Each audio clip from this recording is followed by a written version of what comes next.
Okay, 10th graders looking at world history, the last segment of our assignments for the school year, finishing the text.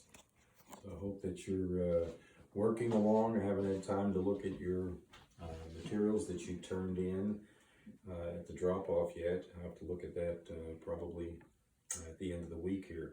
But I do want to go over a few things with you. We've covered 23 chapters. We have 4 chapters to go. Because there's a lot of material here, I'm going to limit some of your work. But I still expect you and hold you responsible to reading all 4 of these chapters. Chapter 25 deals with World War II. And so for chapter 25, I do want you to do all of the section reviews of that chapter. And there are 6 section reviews within that chapter. Make sure you do those correctly and turn them in.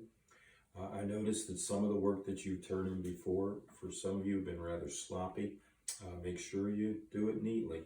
Make sure I'm able to read it and understand. Make sure you label it so that I know from which section reviews you're taking the chapter. Put down the section review number and the page number that you find it on. And make sure you do a good job on that.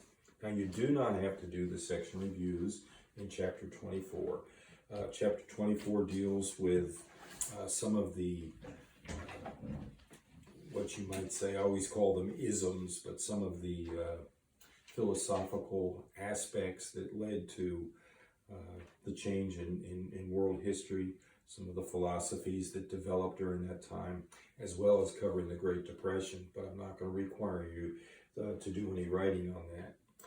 Chapter 26, now you're going to read all of chapter 25, remember, and do that because that's World War II, and I think it's important you do that and answer those section reviews. Chapters 26 and 27, you are to read, but there will be no questions assigned, but I have assigned some essays for you to do from these chapters. The essays help me see that you have at least attempted to read and understand the material. Again, be careful to do your own work. Don't be copying from someone else, and don't just sit down and copy the textbook. Put things into your own words. I want to see that you have some understanding. There really isn't any way I know that you understand this. There's no way I can really tell how much time you have spent on it, but your essays will give me some indication about that. Now notice I've given 4 essays. You are to do just 2. Now I think I did something similar in the last unit, but a couple of you ended up doing all the essays. I mean, it's great that you did that, but I'm only going to be grading you on 2 of the 4 essays. So let's take a look at those for a minute. The first essay is taken from chapter 25, and if you look at the very end of the chapter, you can see what I'm looking at. It mentions the subject on page 400 of Wartime Conferences. I think it's kind of important to see how, while the war was going on, the Allied leaders began to plan and to plot not only how to win the war, but how they would organize things after the defeat of Germany and Italy and Japan. So the wartime conferences are very, very important, particularly as we begin to see the rise of the Soviet Union and the influence that Stalin has in the completion of World War II and the aftermath of it. I think that's pretty self-explanatory material there is in the text for you to follow. You can see the Atlanta Charter, Tehran, Yalta, and Potsdam as those conferences that were held. Okay. The second essay discussed the purpose, structure, and failures of the United Nations. Your textbook gives you this, and I put this is in chapter 26, and you can see it right at the beginning of the chapter on page 403. It says the United Nations and discusses its formation. Remember, the United Nations was being formed while World War II was playing out. And in 1945, your text mentions that the first meeting where delegates were assembled was in April of 1945. Now, if you can remember correctly, that is while World War I is still World War II is still going on. The idea of the United Nations was to accomplish what the League of Nations failed to do, and it was to organize the nations of the world so that they could work together to develop peace. But you'll notice your essay will also involve this matter of the failure, and there's a section in your textbook about it.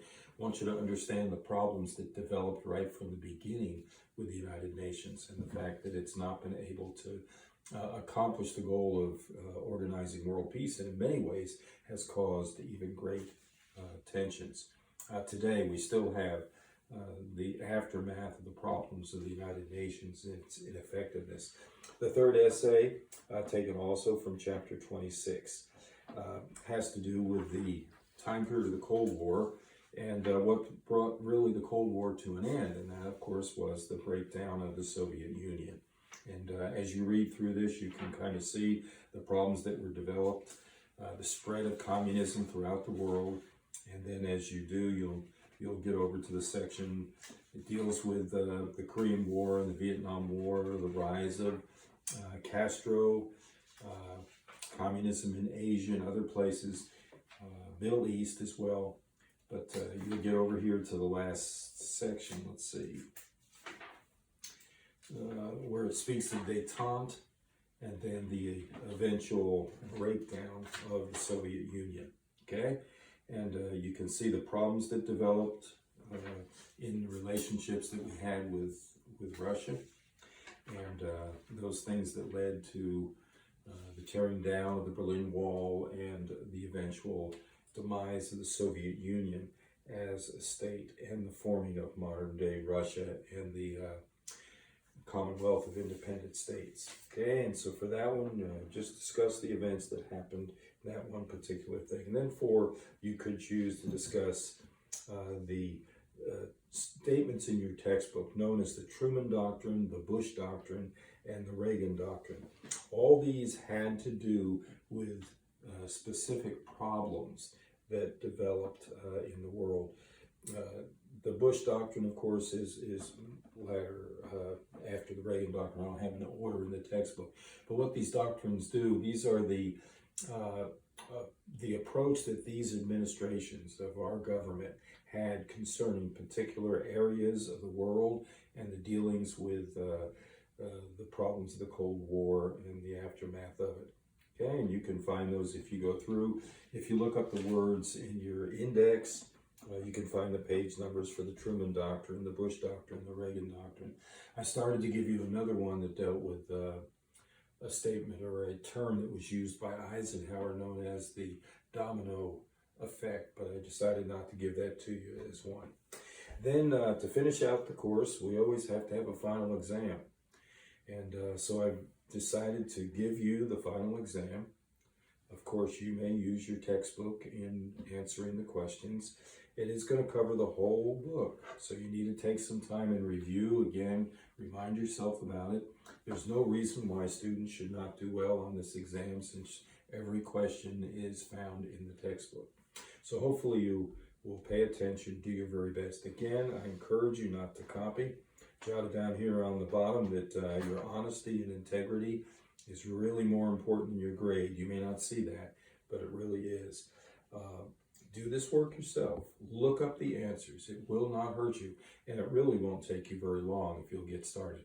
Remember, as we do this distance learning, we expect you students to be working as if you were in class, and you should take time every day to do some of this work, not put it off to the end, so that you may do your very best. Well, hopefully you do well, and I'm looking forward to seeing you again next year.